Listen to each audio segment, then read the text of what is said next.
제 나이는 올해로 30살이고 결혼한 지는 2년 정도 되었어요. 저희가 결혼할 때 시부모님께서 신혼집을 장만해 주셨습니다. 서울이나 경기도처럼 비싼 지역은 아니고 지방 중소도시라서 집값은 그 당시 2억대 중반 정도 했던 것 같아요. 저희 결혼 때문에 새로 집을 사서 주신 건 아니고 아버님이 집을 두 채 보유하고 계셨는데 전세 주고 있던 집을 남편 앞으로 명의를 돌려주셨습니다. 아무리 지방이라곤 하지만 신혼집 해주시는 게 쉬운 일도 아니고 당연히 시부모님께 감사하는 마음이었어요. 저는 결혼할 당시에 회사 생활 3년 차라서 돈을 그다지 많이 모으진 못한 상태였습니다. 적금이 2천만 원 정도 있었고 친정부모님이 혼수하는데 보태서 쓰라며 현금으로 1,000만 원 주셨고 그 덕분에 신혼집 혼수 채우고 결혼식 하는데 넉넉하게 사용했어요. 사실 시댁이 조금 여유 있는 건 사실이고 반면에 저희 친정은 조금 팍팍한 편입니다. 제 위로 오빠가 하나 있는데 오빠는 아직 결혼을 안 했기 때문에 저한테 그리 많은 걸 해줄 수는 없는 상황이었어요. 그래도 친정부모님께서 어렵게 1,000만 원을 만들어주셔서 너무 감사하게 생각했고 덕분에 신혼집 들어갈 때 필요한 혼수들도 충분히 맞출 수 있었다고 생각해요. 대출 없이 집 해주신 건 정말 감사할 일이고 주변 제 친구들을 봐도 결혼할 때 남자 쪽에서 집 해오는 경우가 요즘은 많이 없거든요. 2억짜리 집 해주셨으니 저희 쪽에서도 혼수로 3천 맞춰서 들어간 건데 이만하면 그렇게까지 모자란 건 아니라 생각하거든요. 하지만 그건 제 생각이었을 뿐이고 당시엔 하고 싶은 대로 다 맞춘 것 같았지만 결혼하고 나니 남편이랑 시부모의 생각은 완전히 다르더라고요. 2억 넘는 집을 해줬으니 저한테 그만큼 뽕을 뽑아먹겠다는 생각으로 신혼 때부터 저를 부려먹더라고요. 남편이나 시부모님은 특별한 일이 없으면 주말마다 저를 시댁으로 부르시고 연휴나 어버이날, 시부모님 생신과 결혼 기념일 같은 날에도 무조건 저를 오라 하셨어요. 1년에 2번 있는 추석과 설날에는 제가 가서 중노동하는 것이 당연한 일이라 말할 필요도 없고 연휴 첫날부터 끝나는 날까지 시댁에 붙잡아두려 하더라고요. 결혼하고 첫 명절 때는 아무것도 몰라서 진짜 연휴 끝나는 날까지 시댁에 붙들려 있었고 두 번째 맞은 명절 때 아침 차례 지내고 점심까지 먹었는데도 도저히 저희 친정집에 갈 생각을 안 하는 겁니다. 남편한테 친정부모님한테는 언제 갈 거냐고 물었더니 내가 거길 왜 가? 가고 싶으면 당신이나 혼자 가. 라고 하더군요. 그래서 점심 먹은 설거지까지 다 끝내놓고 시부모에게 친정 가겠다 이야기하고 저 혼자서 부모님 보러 갔습니다. 남편은 명절은 물론이고 평소에도 저희 친정부모님에게 아무런 관심이 없습니다. 안부전화 한 통 드린 적 없었고 부모님 생신이나 어버이날에도 용돈 한 번 보낸 적 없어요. 당연히 이 문제로 지난 2년 동안 남편과 수도 없이 싸웠고 제가 남편에게 바라는 건 굉장히 간단한 것이었어요. 친정부모님에게 아들처럼 살갑게 굴거나 효도하는 모습은 기대도 안 할 테니까 최소한 내가 시댁 찾아가고 시부모에게 하는 만큼만 해달라고 부탁을 한 적이 있었습니다. 그때마다 남편이 하는 논리는 시부모님은 2억 넘는 신혼집을 사주셨는데 장인 장모는 겨우 1,000만 원밖에 안 해주셨으니까 최소 20배는 제가 시댁에 더 잘해야 한다더군요. 우리 엄마 아빠 덕분에 평생 집 걱정 없이 살게 됐잖아. 집 살 걱정 없이 넉넉하게 살 수 있는 건 전부 우리 집안 덕분이니까 너가 앞으로 평생에 걸쳐서 우리 부모님에게 그 은혜를 갚아야 해. 네, 물론 저 말이 완전 틀린 말은 아니라는 걸 저도 인정합니다. 결혼할 때 선뜻 집 해주신다고 하셔서 정말 마음 편히 결혼할 수 있었고 아파트도 아니라 원룸 투룸에서 전세 월세로 결혼 생활 시작하는 친구들을 보며 저렇게 살아서 언제 돈을 모으고 집을 장만하나 생각하기도 했었어요. 그런 사람들에 비하면 나는 정말 다행이다 싶었는데 사실 따지고 보면 저희 동네가 지방 중소도시라서 서울처럼 집값이 엄청 비싼 것도 아니고 아버님이 사주실 때 가격이 2억 4천 정도 그 뒤로 조금 오르는 것 같더니 요즘은 다시 떨어지고 거래도 잘 안 되니까 얼마 전 급매로 2억 2천에 부동산에 올라오더라고요. 그 정도 집값이면 그냥 결혼하고 돈 모아서 대출받고 살 수도 있지 않았을까 생각한 적도 있지만 그래도 집 해주신 건 여전히 감사하고 시댁에 큰절이라도 한번 올려야 할 일인 게 맞죠. 그렇다고 해서 그게 남편이 저희 친정 부모님을 무시해버리고 얼굴조차 안 보고 살겠다고 하는 일과 무슨 상관인지 모르겠더라고요. 남편 생각이 너무 어이없고 황당해서 그럼 앞으로 영원히 친정에는 안 갈 생각이냐 물었더니 장인 장모님이 사위 보고 싶으면 언제든 직접 오시면 된답니다. 자기는 별로 처갓집에 가고 싶은 생각 없고 왔다 갔다 시간도 아깝기 때문에 그 문제는 억지로 강요하지 말라고 하네요. 내가 처갓집 도움받은 건 거의 없으니까 내가 받은 만큼만 하는 거야. 그 말에 저도 화가 나서 신혼집 해주신 거 어차피 공동명의도 아니고 남편 명의인데 시부모님이 본인 아들 편하게 살라고 주신 거지 나는 실질적으로 받은 게 없다고 따졌죠. 남편은 제 말에도 눈 하나 깜짝 안 하더니 그럼 처가에서는 딸을 위해서 해준 게 뭐가 있냐고 오히려 성질을 내는 겁니다. 고작 1,000만 원 해준 게 전부인데 처갓집에 뭘 얼마나 잘해야 하냐고 화를 내면 저는 또 거기다 대고 돈이 전부냐고 돈 없으면 부모 취급도 안 해줄 거냐 맞받아치면서 말싸움이 이어졌어요. 돈 많은 여자 만나서 결혼하지 왜 나같이 평범한 집안의 딸이랑 결혼해서 돈똥거리며 사냐고 따진 적이 있는데 남편은 저를 사랑해서 한 결혼이니까 저는 상관없지만 양가 부모님 문제는 완전 다른 일이라며 분리해서 생각해야 한다더라고요. 결혼해서 1년 동안 돈 관리는 제가 맡아서 하고 있었어요. 남편이랑 제 월급은 거의 차이가 없었기 때문에 똑같이 용돈 받아서 쓰고 시댁과 친정에 매달 20만 원씩 용돈을 보내드렸습니다. 그렇게 큰 돈은 아니지만 최소한의 감사와 성의 표시라고 생각했어요. 신혼 초반에 분명 상의해서 결정한 부분이고 다른 것도 아니라 돈 문제인데 절대 저 혼자 결정하고 쓴 적은 단 한 번도 없습니다. 하지만 1년 정도 지났을 때 남편이 저희 생활비 통장을 체크하다가 매달 친정엄마 이름으로 20만 원씩 빠져나가고 있으니 이게 뭐냐고 묻더라고요. 뭐긴 뭐야. 용돈 보내드리고 있는 거지. 시부모님이랑 우리 친정에 20만 원씩 드리기로 한 거잖아. 라고 이야기했는데 자긴 그런 말에 동의한 적 없다면서 펄쩍 뛰는 겁니다. 남편은 처갓집에 용돈 드리겠다고 합의한 적 없고 주고 싶으면 제 용돈에서 알아서 보내라네요. 우리 부모님은 집 사주셨잖아. 그러니까 20만 원 정도는 감사하는 의미로 보내는 게 맞는데 처갓집은 아니잖아. 똑같이 해드릴 필요 없고 정 드리고 싶으면 당신 용돈에서 보내드려. 그 말에 제가 완전 눈이 돌아갔고 앞으로 부부 돈 관리도 내가 안 하겠다고 서로 각자 따로 하자고 해서 그 이후로는 남편 월급은 남편이 제 월급은 제가 관리하고 있습니다. 각자 부모님에게 따로 용돈 보내드리고 생활비 통장 만들어서 남편이랑 똑같이 입금해서 사용하고 있었어요. 이때쯤부터 저도 인내심의 한계가 왔기 때문에 날이면 날마다 이혼 생각이 들었습니다.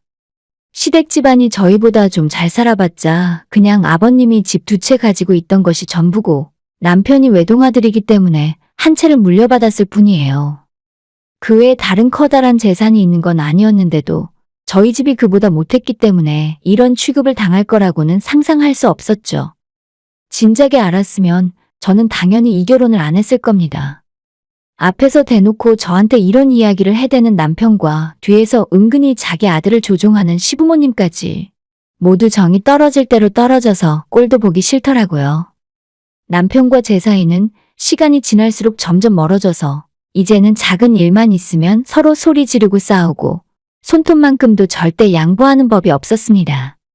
밤에 자려고 누워있으면 속에 화가 치밀어 올라서 당장에라도 다 때려치워버리고 싶었지만 막상 이혼을 해야겠다 마음을 먹었을 때는 친정 부모님이나 주변 사람들에게 대체 뭐라고 말을 해야 할지 몰라서 선뜻 결심을 내리지 못하고 있었어요. 지난 봄부터 이혼하고 싶다는 생각은 있었지만 하루하루 고민만 하면서 시간을 보내다 보니 벌써 올해도 거의 다 지나가고 10월까지 오게 된 거죠. 그러던 중 얼마 전 시댁 집안에 제사가 있었습니다. 추석 지난 지 얼마 안 되어 있는 제사라서 또 음식 준비부터 하는 것이 진절머리 나더라고요. 하지만 어머님이 일찌감치 전화하셔서 반찬해고 빨리 건너오라고 하는 바람에 어쩔 수 없이 일찍 퇴근해서 제사 준비하러 가게 되었죠.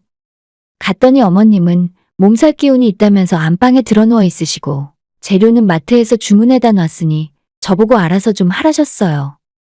아버님은 약속 있다며 외출하신 상태고 남편은 일 끝나고 저녁 늦게 온다고 했으니 저 혼자 전 부치고 남을 묻히면서 혼자 시댁 제사 준비를 다 했습니다. 정작 이 집안 인간들은 아무도 없이 저 혼자 고생하고 있으려니까 속에서 천불이 올라오더라고요.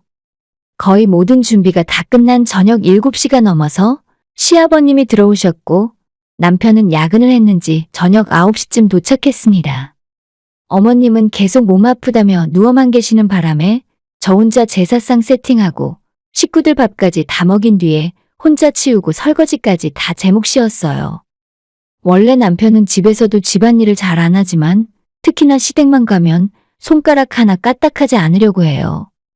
다음날 출근이라 정리하고 치우는 건 같이 도와줬으면 좋겠는데 거실 소파에 누워서 TV만 보고 있으니 제가 더 열이 받았습니다. 밤 10시에 시작한 제사가 끝나고 저녁까지 다 먹고 정리하고 설거지까지 마쳤더니 11시 반이었고 속은 부글부글 끓었지만 시댁 주방 정리를 마지막으로 하고 있었는데 남편이 하는 말 때문에 뚜껑이 완전 열려버리더라고요. 아, 대체 언제 끝나는 거야? 나 빨리 집에 가서 자야 한다고 피곤해 죽겠구만. 지금까지 저 혼자 뒷정리할 때 손가락 하나 까딱한 적 없으면서 하루 종일 지네 집안 제사 준비한 사람한테 저런 이야기를 하는 게 사람 새끼인가 싶었습니다. 안 그래도 낮부터 속에서 부글부글 끓고 있었는데 남편의 개념 없는 말 한마디에 시댁 주방을 닦고 있던 행주를 얼굴로 집어던지면서 야, 터먹고 저러는 놈 따로 있고 차리고 치우는 년 따로 있냐? 라고 소리를 질렀더니 남편 옆에 있던 시아버지도 깜짝 놀라서 저를 쳐다보고 남편 놈도 당황해서 말도 못하고 가만히 벙쪄 있었죠. 진짜 더러워서 며느리 노릇도 못 해먹겠네? 너만 내일 출근하냐? 나도 오늘 일하다 왔고 내일 출근하는 건 똑같아. 내가 이 집안에 일하려고 결혼했니? 라고 따졌더니 남편이 저보고 미쳤냐고 뭘 잘못 먹어서 이러냐면서 말리더라고요.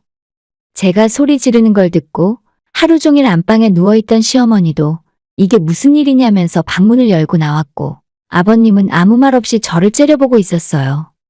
그래도 제 기분이 풀리지 않았고 뭐 이딴 놈의 집구석에서 내가 무슨 부귀영화를 누리겠다고 참고 살아야 하나 싶은 생각에 다 때려치울 생각으로 남편이랑 싸우기 시작했습니다. 나 앞으로 니네 집안 제사 안 해. 어머님 아버님도 저 불러서 일 시킬 생각 하지 마세요. 라고 해놓고 혼자 가방이랑 외투 챙겨 들고 저희 집이 아닌 친정으로 들어갔습니다. 그때는 이번 일을 계기로 이혼을 해야 하나 말아야 하나 고민하는 정도였기 때문에 친정 부모님한테는 그냥 남편이랑 말다툼 했다고만 말씀드리고 말았어요. 하지만 다음날 아침에 남편이 전화하더니 빨리 오늘 당장 시댁 찾아가서 시부모님한테 용서를 빌라 하더군요. 내가 미쳤니? 나 당신 부모한테 잘못한 거 하나도 없는데. 라고 대답했더니 이 와중에도 한다는 소리가 시댁에서 신혼집까지 사줬는데 며느리가 집안 행사 맡아서 하는 게 당연하단 말이나 하고 있더라고요. 남편이 분위기 파악 전혀 못하는 것 같아서 나는 어제 너네 부모 앞에서 소리 지르고 성질냈을 때 이미 이혼을 결심했는데 이제 와서 사관이 용선이 같은 소리는 아예 집어치우라고 이야기했죠. 저희가 부부싸움을 많이 하긴 했어도 아직 이혼 이야기는 한 번도 입 밖으로 해본 적 없었기 때문에 남편은 순간적으로 많이 당황했습니다. 이혼? 너 나랑 이혼할 생각이야? 이혼하면 너만 손해지. 나한테 집이 있는데. 이런 상황에서도 저한테 미안하다, 앞으론 공평하게 하겠다라는 소리 대신에 집 이야기를 꺼내길래 저 인간은 끝까지 구제불능이다 싶어서 이혼 말고는 답이 없겠더라고요. 저는 그 뒤로 한 번도 집에 안 돌아가고 계속 친정에서 지내며 남편과 이혼 준비를 했습니다. 몇 번 시댁에서 전화 오더니 지금이라도 돌아와서 사과하면 전부 없던 일처럼 해주겠다 하는데 솔직히 기가 막혀서 콧방귀도 안 나오더라고요. 그냥 저는 그 집안이랑 안 어울리는 사람이니까 경제적으로 여유 있고 시댁 일을 자기 일처럼 할 수 있는 착하고 좋은 며느리를 새로 찾으라고 말씀드렸죠. 처음에는 신혼집 해주셔서 정말 감사하고 좋았는데 이제는 그 집이 족쇄처럼 무겁게 제 온몸을 짓누르는 기분이에요. 차라리 그런 거 없어도 마음 맞고 가정화목한 남편을 만나서 알뜰살뜰 돈 모으며 사는 것이 훨씬 행복하겠다는 생각이 들더라고요. 어차피 그 집이 제 명의도 아닌데다가 나중에 저한테 한 푼 주실 것도 아니잖아요? 결혼 생활 내내 남의 집에 얹혀 사는 기분이었고 월세 대신 집안일하고 시댁 경조사 챙기면서 몸으로 때운다는 기분이었어요. 친정 부모님이 이 모든 상황을 다 알게 되신다면 당신들이 많이 못해준 것 때문에 마음 아파하실 것 같아서 그냥 성격 차이로 이혼한다고만 말씀드렸어요. 남편이 이혼만큼은 하고 싶지 않았던지 자기가 잘못했다고 사과하는 장문의 문자를 보내기도 했었지만 가볍게 무시하고 이혼 절차나 예정대로 진행하라고 답장했습니다. 있을 때나 잘할 일이지. 시부모나 남편 놈이나 왜 이제 와서 이혼하겠다고 하니까 자기들이 잘못했다고 하는 건지 모르겠네요. 결국 협의 끝에 신혼집에 들어간 혼수는 남편이 그대로 쓰기로 했고 대신 저는 2년 동안 모아오던 부부의 적금 통장을 갖기로 합의했네요. 혼수에 3천만 원이 들었지만 적금 통장에는 현재 2,800만 원 정도 남아서 제가 살짝 손해보는 것 같은 기분이지만 그냥 원만하고 빠르게 이혼하는 걸로 만족하렵니다. 이 와중에 딱 하나 생각나는 아쉬운 점은 그날 남편 면상에 행주를 던질 게 아니라 제사상을 발로 차서 엎어버렸어야 하는데 그걸 못한 게 조금 한이 되네요. 그래도 마음만큼은 아주 후련하고 다시 예전처럼 열심히 행복하게 살아야 할 것 같습니다. 빈손으로 결혼 생활 시작해도 마음 맞는 남편이랑 사는 친구들이 조금은 부럽기도 하네요. 오늘의 사연은 여기까지입니다. 구독과 좋아요, 알림 설정 부탁드려요. 다들 행복하시고 좋은 하루 되세요.